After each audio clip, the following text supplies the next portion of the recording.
En 1905, la educación se convierte otra vez en un tema de debate en la Argentina. A 20 años de la sanción de la Ley 1420, sectores del gobierno conservador de Manuel Quintana insinúan la posibilidad de impulsar cambios en el sistema educativo. Se vive un clima de descontento social y el gobierno utiliza la violencia y la represión para silenciar cualquier tipo de protesta. El movimiento obrero, integrado en su mayoría por inmigrantes, reclama mejores condiciones de vida. Ante ese contexto, el senador Manuel Laínez argumenta que la educación debe ser la herramienta para integrar a los hijos de los recién llegados. Considera que erradicar el analfabetismo posibilitará mejorar las condiciones de vida de los argentinos y asegurará la necesaria paz social sin recurrir a la violencia. Pronto, la figura de Laínez quedará asociada a una ley que transformará el desarrollo de la educación primaria en el país.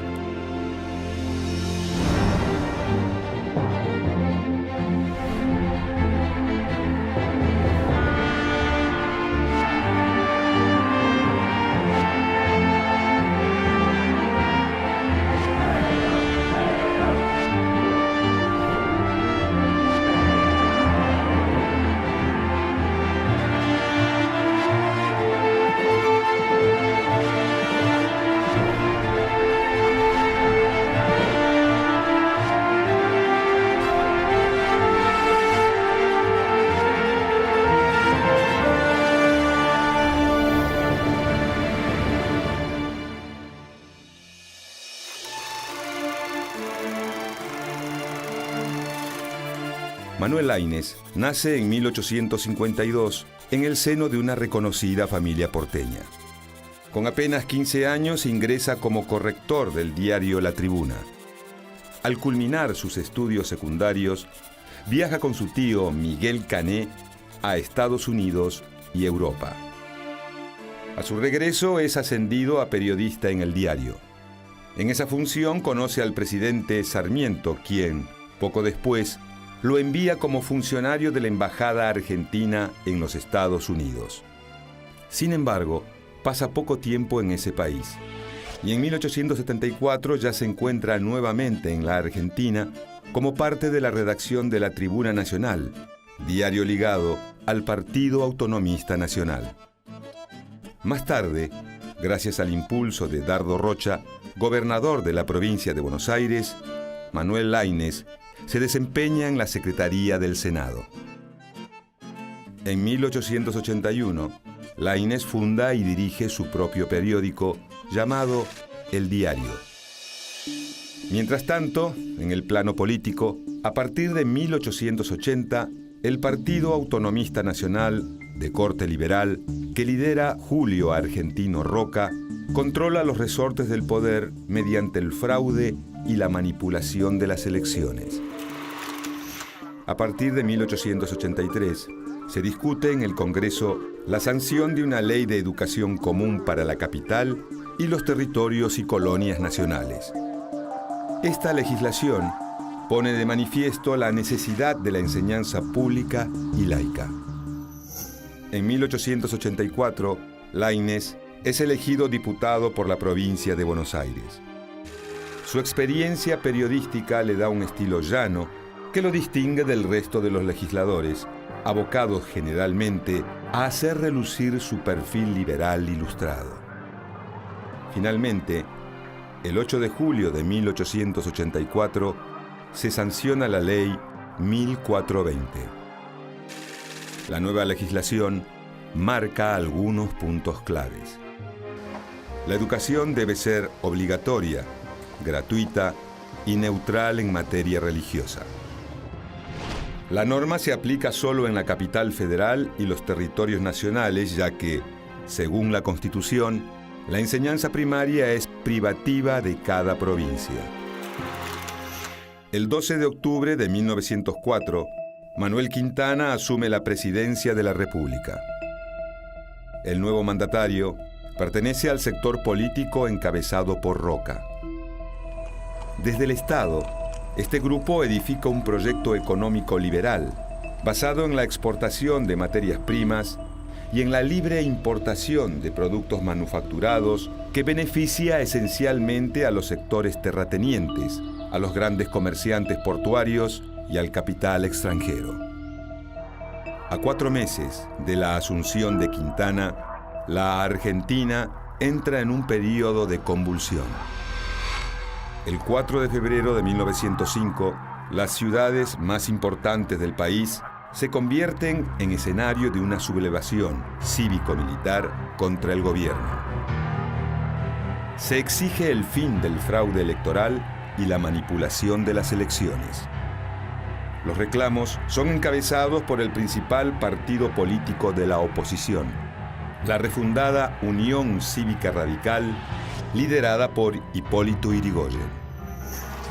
Finalmente, tras 4 días de enfrentamientos, las fuerzas leales a Quintana logran imponerse.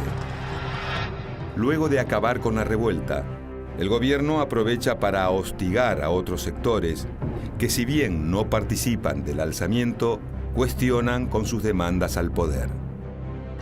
La represión cae entonces sobre parte del movimiento obrero. El gobierno ordena detener a militantes, disuelve protestas y cierra órganos de propaganda. Ante este panorama, el descontento social crece. Los trabajadores, que sufren de malas condiciones laborales y de vida, también cargan con años de lucha y represión sobre sus espaldas. La cárcel, la expulsión del país o la muerte forman parte de los riesgos que los militantes anarquistas y socialistas afrontan cotidianamente. Y algunos están dispuestos a responder a la violencia con más violencia. El régimen conservador comienza a mostrar signos de debilidad. Ese mismo año ocurre un hecho que genera conmoción. El 11 de agosto, Quintana es conducido en carruaje a la Casa Rosada, cuando un joven obrero catalán se interpone en su camino para matarlo. Dispara 2 veces, pero el arma se traba y el presidente logra salvar su vida. El suceso genera una enorme impresión en la opinión pública. El fallido atentado contra Quintana causa estupor en la población. La policía detiene a Salvador Planes y Virella. La prensa hace hincapié en que el agresor simpatiza con las ideas anarquistas. Virella es un exponente más de tantos inmigrantes arribados al país en el último tiempo. Los recién llegados ofrecen su mano de obra para el desarrollo del país, pero también traen nuevas ideas políticas. El panorama con el que se encuentran los inmigrantes no es el más alentador. Tienen que lidiar con deplorables condiciones laborales que se suman a la problemática habitacional. Viven hacinados en conventillos miserables que se multiplican en ciudades como Buenos Aires o Rosario. Y ante las protestas, las autoridades responden con represión. Mediante la Ley de Residencia, sancionada en 1902, el gobierno de turno puede expulsar arbitrariamente del país a todo aquel extranjero que sea considerado peligroso para el orden público. Esto afecta especialmente a sectores obreros que se ven seducidos por ideas de gran auge en Europa, como el socialismo, el sindicalismo revolucionario y el anarquismo. Sin embargo, el fuerte cuestionamiento al estado de las cosas no pasa desapercibido para las autoridades. Pronto, varios integrantes del partido del gobierno conservador que está en el poder intentarán revisar el rumbo social adoptado.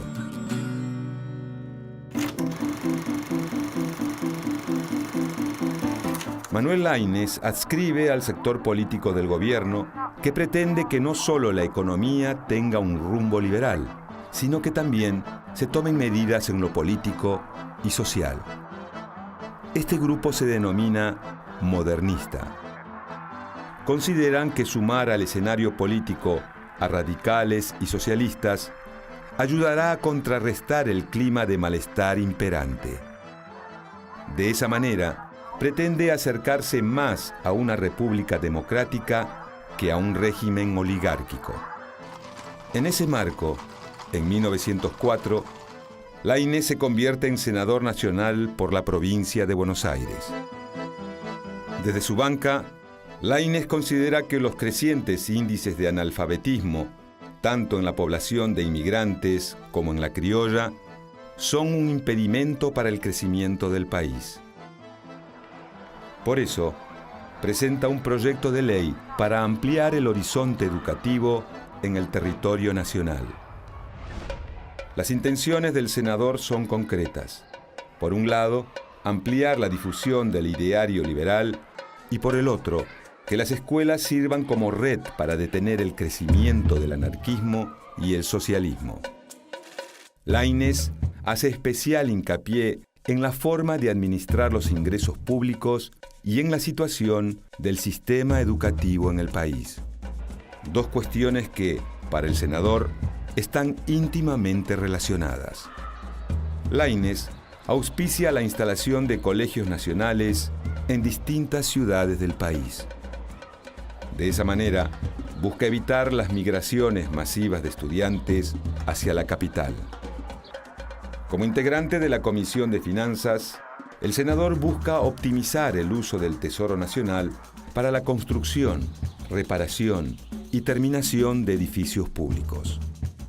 Está convencido de que, con el dinero que se utiliza para construir una escuela normal, podrían hacerse varias.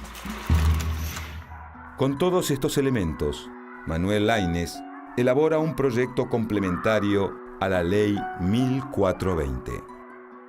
Su iniciativa busca ampliar el acceso a la educación mediante la construcción de escuelas en las provincias.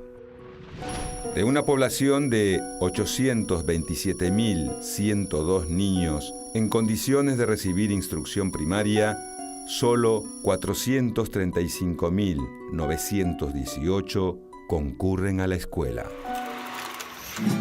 El proyecto de Laínez apunta a que el Consejo Nacional de Educación se encargue de establecer en las provincias escuelas elementales, infantiles, mixtas y rurales. Además, pretende que se contemple la formación de los docentes que enseñan en dichas escuelas. En septiembre de 1905, el senador presenta el proyecto en el Congreso.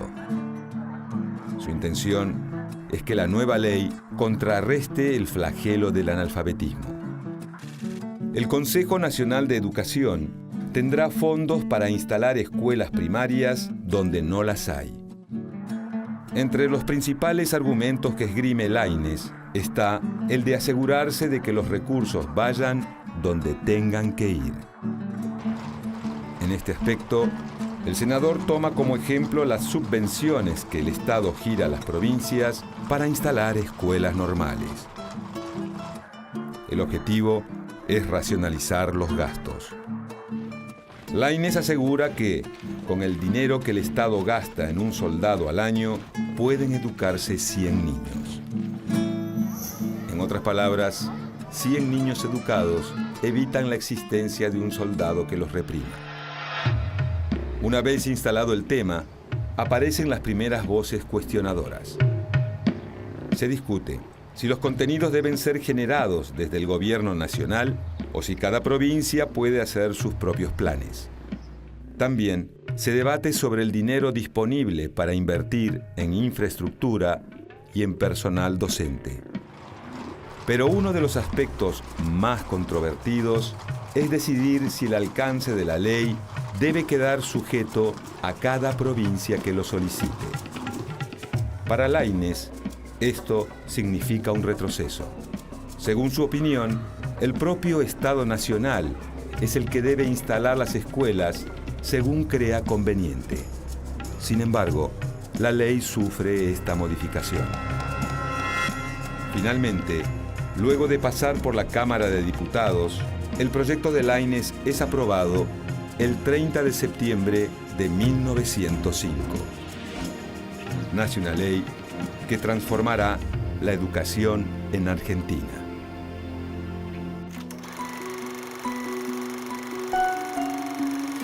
En enero de 1906, el presidente Manuel Quintana deja el poder en manos de su vicepresidente, José Figueroa Alcorta, por problemas de salud.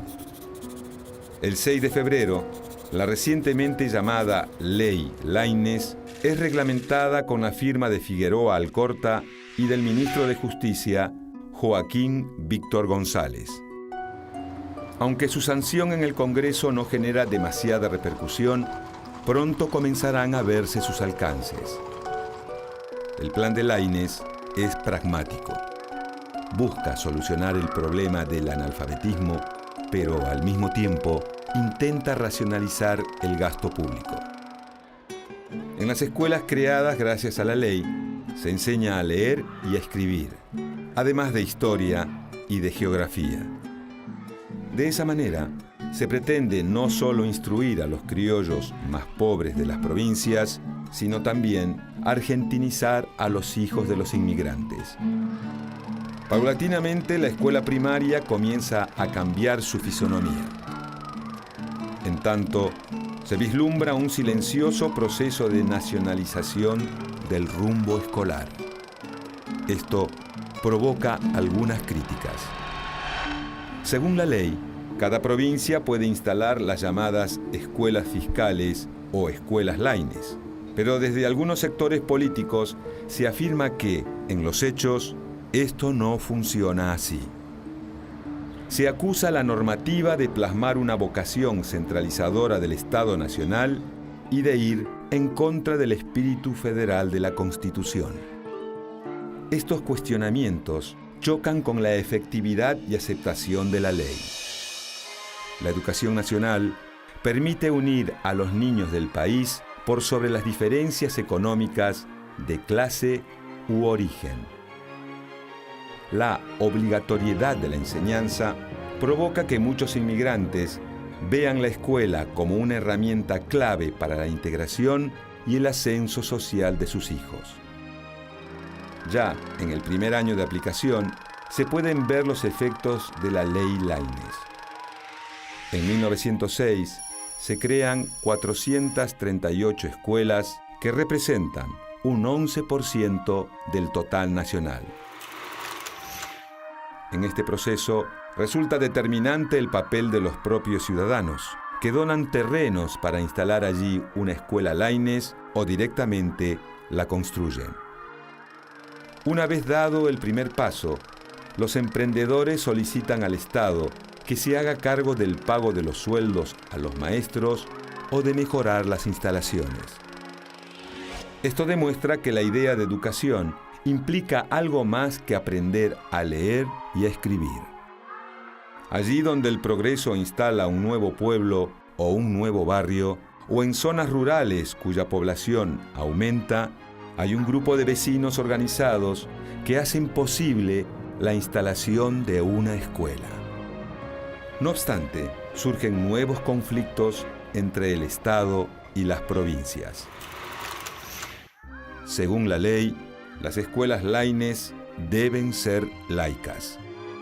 Esto provoca que muchas provincias que dictan educación religiosa en sus planes de estudio comiencen a tener un creciente número de escuelas laicas. Además, los gobiernos provinciales advierten que a los niños se les imparten contenidos de historia y de geografía diagramados desde Buenos Aires. De ese modo, los alumnos aprenden sobre sucesos nacionales, pero desconocen los hechos vinculados a su lugar de origen. Los defensores de estos programas invocan dos argumentos. Por un lado, la integración de los inmigrantes. Se trata de forjar un espíritu argentino en busca del orden y la disciplina social. Por el otro, las provincias, al no tener que hacerse cargo de financiar estas escuelas, reducen considerablemente los gastos públicos. Este último punto es el que favorece la concentración cada vez mayor del sistema educativo en manos del Estado Nacional. A partir de la década de los 30, el crecimiento de las escuelas creadas bajo la normativa de la Ley Laínez es exponencial. El 39% de los establecimientos primarios están bajo el control del Consejo Nacional de Escuelas. Esto provoca la reducción a la mitad de la tasa de analfabetismo que había en 1905. En estos años, comienza a crecer la injerencia del Estado en diferentes ámbitos. Además, durante la década de los 30, las escuelas Laínez dejan de tener como objetivo principal la alfabetización. La escolarización pasa de 4 a 6 años, equiparándose con el resto de las escuelas primarias, al mismo tiempo que aumentan los contenidos para enseñar. Poco a poco, son reconocidas como instituciones de calidad superior a las de origen provincial. Es la época de esplendor de la Ley Laínez. Sin embargo, tiempo más tarde comenzarán los problemas.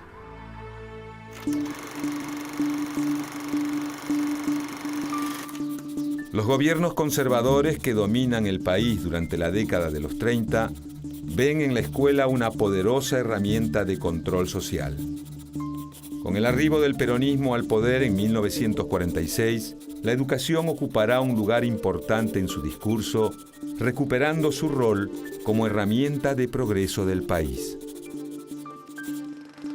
Pero, a partir de la autodenominada Revolución Libertadora, que en 1955 derroca a Juan Domingo Perón, se multiplican las voces que apoyan un retroceso del Estado en el área educativa.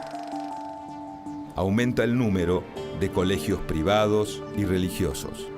Y las provincias piden mayores controles sobre la enseñanza que se imparte en sus territorios. En ese marco, el gobierno militar inicia un camino de constante dependencia con los organismos internacionales de crédito como el Banco Mundial o el Fondo Monetario Internacional. La recomendación que surge es siempre la misma. El Estado debe achicar el gasto público. A partir de estas premisas, la educación será uno de los sectores más perjudicados por las políticas de recorte presupuestario. En 1956, durante la presidencia de facto de Pedro Eugenio Aramburu, se realiza un primer ajuste que tendrá continuidad en las décadas siguientes. De esta manera, durante 1968, 1970, 1971 y 1980, el Estado reduce fuertemente las asignaciones al ámbito escolar. Se va desmantelando el sistema educativo estatal mediante el dictado de leyes o decretos o la transferencia de escuelas a sus respectivas jurisdicciones. En todos los casos, la excusa para estos ajustes es la defensa del federalismo y el respeto a la Constitución Nacional. Paradójicamente, los encargados de esgrimir estas excusas son militares que han llegado al poder mediante la violencia.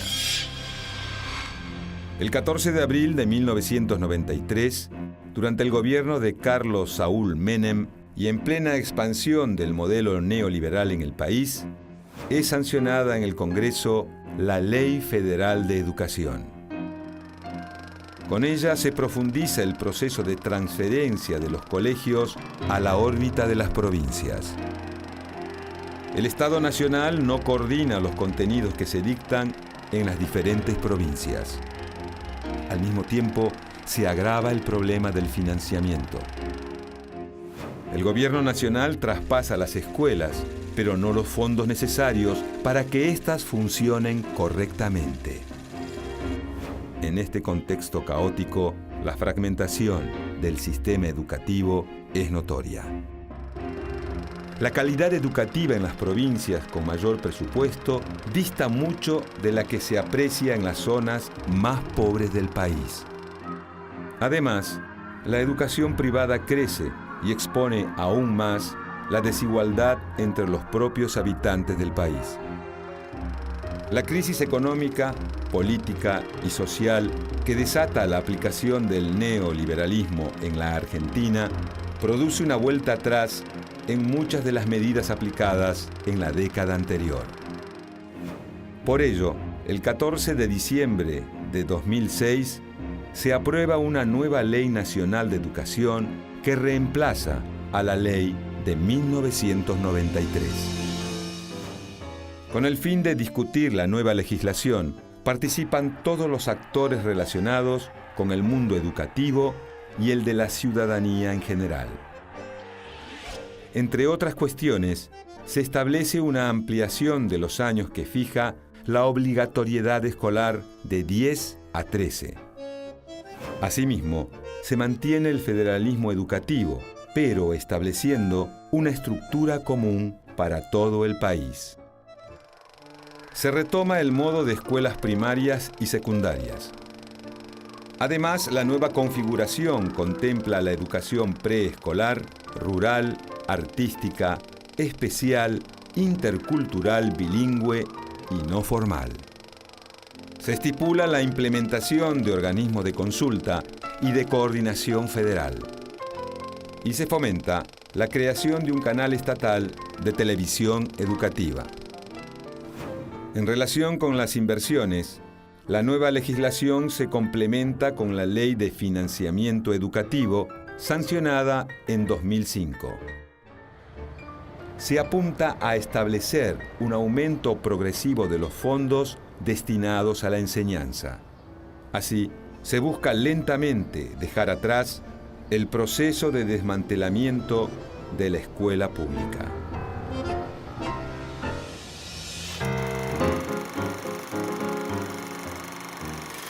La sanción de la Ley Laínez en 1905 posibilita que la escuela llegue a lugares postergados y opere como agente de transformación en la sociedad.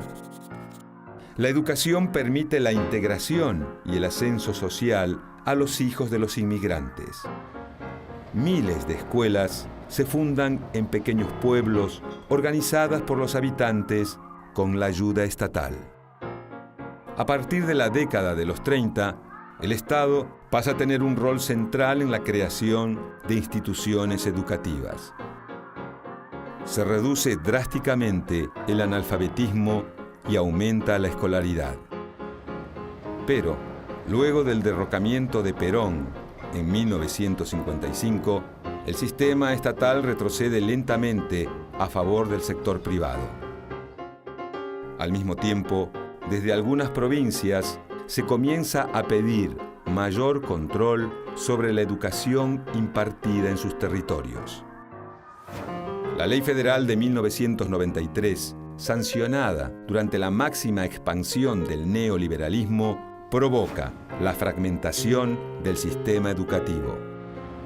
Sin embargo, en los últimos tiempos, el Estado vuelve a interesarse en los destinos de la educación. De la conflictividad social de principios del siglo XX a los nuevos desafíos de comienzos del siglo XXI, el sistema educativo argentino, integrador y amplio, sigue adaptándose a las cambiantes demandas de su tiempo.